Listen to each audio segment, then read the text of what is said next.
আজকের দিনে পশ্চিমবঙ্গে সব থেকে অসহায় স্বামী কারা জানেন? যাদের বউয়ের অন্নপূর্ণা ভান্ডার ঢোকেনি। বাড়া তার মধ্যে ভুক্তভোগী হচ্ছে আমি এক করি সিভিকের চাকরি। তো অন্নপূর্ণা ভান্ডার ফর্ম আমি অলরেডি 5-7টা ফিল আপ করেছি, সবারই এসেছে, শুধুমাত্র আমারটা আসেনি। এবার উঠতে বসতে কিন্তু আমাকে খোটা শুনতে হচ্ছে। আর এমন স্বামী পশ্চিমবঙ্গে প্রচুর অ্যাভেলেবেল আছে, নানান রকম ভাবে কিন্তু কথা শুনতে হচ্ছে। তুমি কি করে ফর্ম ফিল আপ করে দিয়েছো, তোমার যোগদান অমুক তমুক ইত্যাদি ইত্যাদি কিন্তু আমাকে শুনতে হচ্ছে।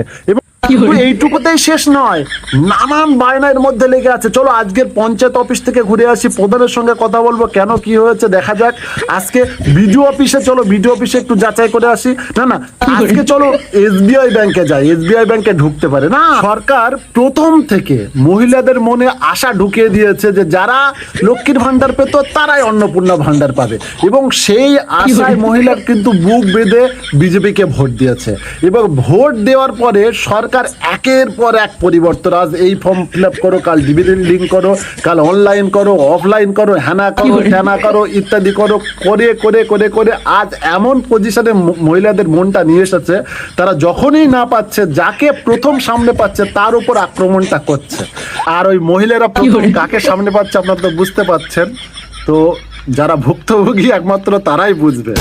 আর এই পরিস্থিতির জন্য সম্পূর্ণরূপে দায়ী হচ্ছে সরকার, কেননা সরকার মহিলাদের মনের মধ্যে কিন্তু আশা ঢুকিয়ে দিয়েছিল যে আপনারা 3000 টাকা করে পাবেন। আর আজকে কি আপনারা বেছে বেছে দিচ্ছেন, বেছে বেছেই বা দিতে পাচ্ছেন কই? ওই যে অনলাইন ফর্ম ফিল আপ হয়েছে তার উপর বেস করেই আপনারা দিচ্ছেন। যাদের 3টে ঘর আছে, যে প্রকৃত সৎ মানুষ, সে কিন্তু তার 3টে ঘর থাকলে সে কিন্তু টিক মেরেছে। সে হয়তো খেয়ে না খেয়ে 3টে ঘর বানিয়েছে, বানিয়ে আজকে টিক মেরেছে, হ্যাঁ আমার 3টে ঘর আছে, তারটা কিন্তু রিজেক্ট হয়ে গেল। আর যারা অসৎভাবে যাদের দোকানে না টিক মেরে দিয়েছে যে না আমার 3টে ঘর নেই, তারা প্রত্যেকেই টাকা পেয়েছে। আর এমন অনেক ব্যক্তি আছে যারা কুঁড়ে ঘরে পেপারের তলায় বাস করে, তারাও কিন্তু টাকা পায়নি। পশ্চিমবঙ্গ সরকারকে আমি এটুকুই বলবো, আপনারা একটা প্রকল্প চালু করতে গিয়ে আপনারা নাজেহাল হয়ে পড়ছেন।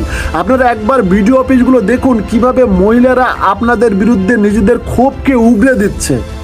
যদি সত্যি সত্যি অন্নপূর্ণা ভান্ডার দেওয়ার দরকার হয় তাহলে সবাইকে দিন, আর যদি না দেওয়ার দরকার হয় তাহলে একেবারে বন্ধ করে দিন।